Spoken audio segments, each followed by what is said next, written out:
നമ്മൾ ഇന്നലെ രാത്രിക്ക് ഡിന്നറിന് ഉണ്ടാക്കിയത് കേട്ടോ. മീനട കുറേ ആക്കാതെ പണ്ട് ഉമ്മയാക്കുന്നത് അതേപോലെ ഒന്ന് ആക്കി നോക്കിയതാണ് കേട്ടോ. അയില വെച്ചിട്ടാണ് ചെയ്തെടുത്ത് നല്ല ടേസ്റ്റ് ഉണ്ട്, അടിപൊളിയാണ്.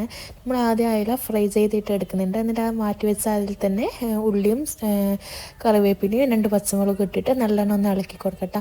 ആവശ്യത്തിന് ഉപ്പും കൂടി ചേർത്തിട്ട് ഒന്ന് അടച്ച് വെക്കുക. ഒരു 5 മിനിറ്റ് കഴിഞ്ഞിട്ട് നല്ലോണം ഉള്ളിൽ ഉടന്ന് വന്നേരം ഇഞ്ചി വെളുത്തുള്ളി ചതുക്കിയതും തക്കാളിയും ചേർത്തിട്ട് ഒന്ന് നല്ലോണം ഇളക്കി കൊടുക്കട്ടെ. പിന്നെ ഇതിലേക്ക് തേങ്ങ, അവാശ്യം വലിയ ജീരകം കൂടി ചേർത്തിട്ട് നല്ലോണം അരച്ചെടുത്ത് അതും കൂടി ഇതിലേക്ക് ചേർത്ത്, പിന്നെ മുളക് പൊടി, മഞ്ഞൾപ്പൊടി, കുരുമുളക് പൊടി അതും കൂടി ചേർത്തിട്ട് നമ്മൾ ഫ്രൈ ചെയ്ത് മാറ്റി വെച്ച് മീനില്ലേ അതും കൂടി ഇതിലേക്ക് ഞാൻ മുള്ള് കളഞ്ഞിട്ട് ചേർത്ത് കൊടുക്കുന്നുണ്ട്. പിന്നെ കുറച്ച് എരിവിന് വേണ്ടിയിട്ട് കുറച്ചും കൂടി മുളക് പൊടിയും കുരുമുളക് പൊടിയും ചേർത്തിട്ട് കുറച്ച് മല്ലിയിലും കറിവേപ്പിലയും ഇട്ടിട്ട് കൊടുത്താൽ ഇവിടെ മസാല റെഡി ആയിട്ടാണ്. പത്തിരിക്കെല്ലാം കുഴക്കുന്ന പോലെ കുഴച്ചെടുക്കുക. പിന്നെ കുറച്ച് വലുതായിട്ട് ഇലയിൽ പരത്തി കൊടുത്തിട്ട് ആ മസാല ഇവിടെ വെച്ചിട്ട് ഫ്രൈ ചെയ്തിട്ടുള്ള അയല ഉണ്ടല്ലോ അതും കൂടി ഒന്ന് എടുക്കുക വെച്ച് കൊടുക്കട്ടെ. എന്നിട്ടൊന്ന് നേരെ പകുതിയായിട്ടും മറിച്ചിട്ട് നമുക്കത് വേവിക്കാൻ വെക്കട്ടെ. നിങ്ങൾ ഒരിക്കലെങ്കിലും ഇങ്ങനെ ഉണ്ടാക്കി വെക്കട്ടെ, നല്ല ടേസ്റ്റാണ്. അപ്പോൾ അടുത്ത വീട്ടിൽ കാണാം. ബൈ.